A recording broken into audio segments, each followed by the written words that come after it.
Et bonjour, donc aujourd'hui la petite vidéo que j'ai promis aux gens de Twitter, enfin promis, en gros j'ai fait un sondage pour leur demander si ils étaient chauds ou pas que je fasse une vidéo un peu, en gros pas les bases LGP mais en fait quand pour les utilisateurs en gros de l'infra, donc pour ceux qui savent pas en gros l'infra que vous avez vu dans, dans les vidéos précédentes, c'est mon infra donc perso, mais du coup que je mets à dispo pour les gens qui en ont besoin, voilà. Donc il y a plusieurs parties. Il va y avoir la partie de base de comment ça se passe pour commander, etc. Ensuite, il va y avoir les petites choses un peu, on va dire, interdites ou que je ne veux pas sur mon infra. Après, il va y avoir toutes les choses de type comment on accède, etc. La façon comment ça se présente, etc. Et ensuite, conclusion de tout ça. Donc voilà, donc déjà on va aller sur le site d'LGP, tac tac tac, on va dire oui mais du coup quand je veux commander ça me redirige sur Discord, ce qui est logique. Ça va rediriger sur le Discord pour la simple bonne raison qu'en fait avant il y avait un WHMCS mais il y a eu de l'abus etc, le problème du fait de faire gratuit etc. Donc ensuite vous cliquez juste sur commander, hop ça va vous ouvrir Discord, tac tac tac.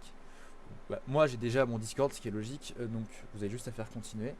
Ensuite, une fois que vous êtes sur le Discord, il faut que vous acceptiez les règles. De deux manières, soit vous faites la présentation et du coup ça vous unlock, vous faites votre présentation dans le chat de présentation et ça vous unlock en fait le fait de pouvoir commander, soit vous me pingez, je vous donne le rôle user et ensuite vous venez expliquer le pourquoi du comment. Voilà.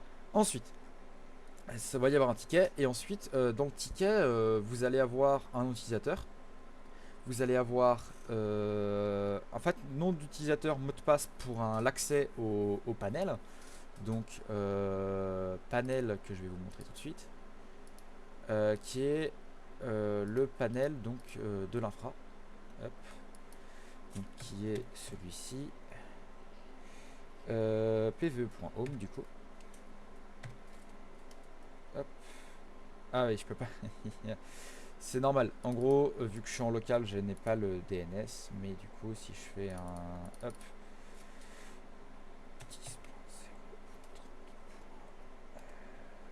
hop, ça va être bon tout de suite, hop 17, hop.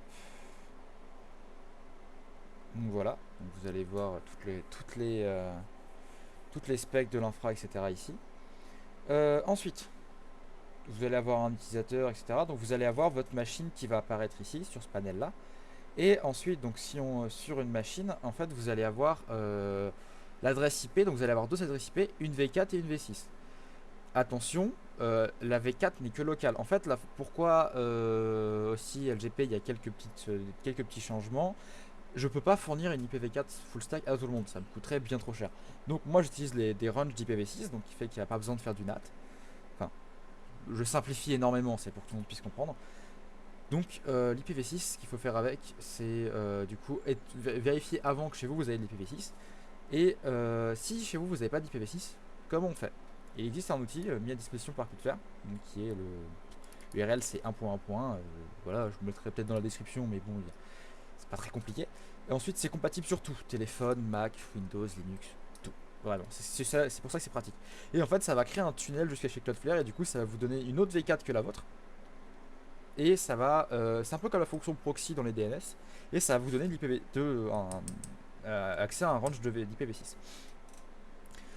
Donc, une fois que vous avez fait ça, vous avez de la V6, vous pouvez vous SSH sur la machine, etc. Voilà, faire votre vie.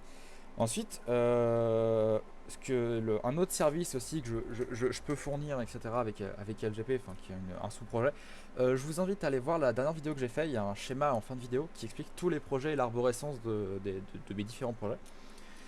Et dans ce projet-là, il y a ce projet-là, donc c'est un domaine fixe qui en fait est un nom de domaine que j'ai pris juste pour en fait pouvoir faire des entrées quadruple A sur les IPv6 des utilisateurs, qui vous permet en fait d'avoir en fait un sous-domaine directement inclus avec votre VM, avec votre VPS, juste en me demandant dans un ticket. Donc voilà. Une fois que tout ça c'est fait, vous avez votre machine, etc. Qu'est-ce qui est interdit? Il y a plusieurs choses qui sont interdites sur l'infrastructure.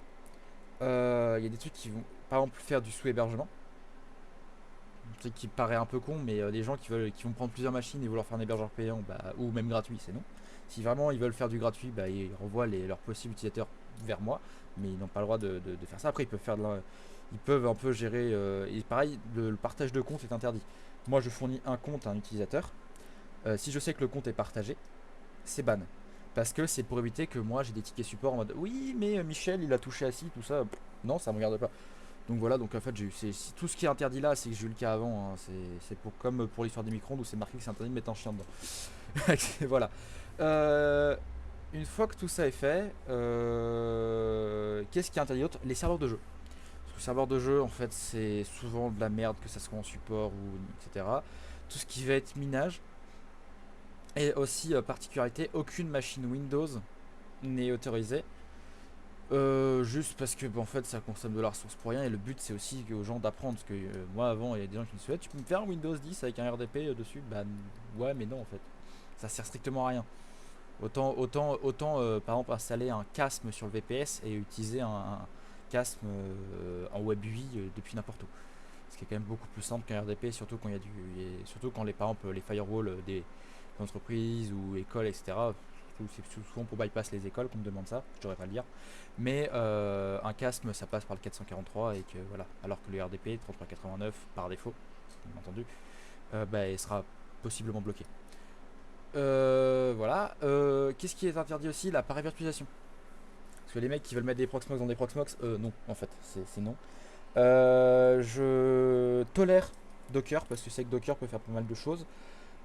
Donc voilà, c'était à peu près tout. Qu'est-ce qu'il y a d'autre que je pourrais dire? Sinon, je pense que j'ai fait à peu près le tour. Donc voilà. Si vous avez des questions, n'hésitez pas à me contacter sur mon Discord. Voilà. Qu'est-ce qui pourrait. Qu'est-ce qu'il y a. Ouais, aussi des choses qui. Pour revenir sur les choses interdites ou que je suis pas fan, c'est que les gens se servent de moi comme d'un proxy. Parce que j'ai eu des soucis déjà avec des gens qui faisaient passer un peu de la merde par chez moi et j'ai eu deux trois soucis perso. Enfin, deux trois soucis en perso après. Pareil, tout ce qui est contenu, à savoir que je n'ai pas accès au contenu du disque, mais voilà, évitez de mettre de la merde sur les disques, parce que dans tous les cas, en cas de souci, je ne dois rien à personne et je peux vous ban au moindre soupçon. Voilà, c'était la partie un peu l'heure de relou, mais c'est que en fait, j'ai pas envie de perdre mon infra ou avoir des problèmes juste parce que des marioles ont fait mumus quoi. Et pareil, hein, dans tout ce qui est interdit, ça va être faire du DDoS avec l'infra, etc. De toute façon, moi j'ai de la supervision dessus. Et tout ce qui, de toute façon, s'il y a des trucs qui me paraissaient normal, la machine sera shut. Vous serez pingé sur Discord ou par mail si vous me fournissez un mail. Et au bout de trois avertissements, bah, c'est ban à vie de l'infra pour éviter tout problème. Et pareil, hein, ceux qui vont venir avec des seconds comptes, on va vite le voir aussi. Voilà, donc c'était tout. Bah, je vous souhaite une bonne journée et n'hésitez pas à liker, vous abonner et à partager. Au revoir.